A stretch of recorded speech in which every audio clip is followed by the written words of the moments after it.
হ্যাঁ রে, এই 9টা বাজতে যায়, তুই আবার কেক নিয়ে বসলি কেন এখন?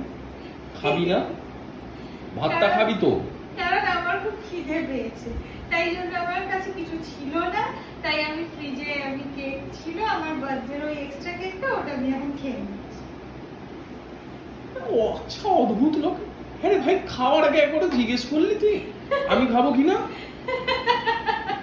তুই খাবি না আমি জানি, তুই খুব বেশি হেলথ কনসিয়াস, আমি অতটা নয়। আমি কোনো হেল্প কনসাস নই, আমারও খিদে লাগে।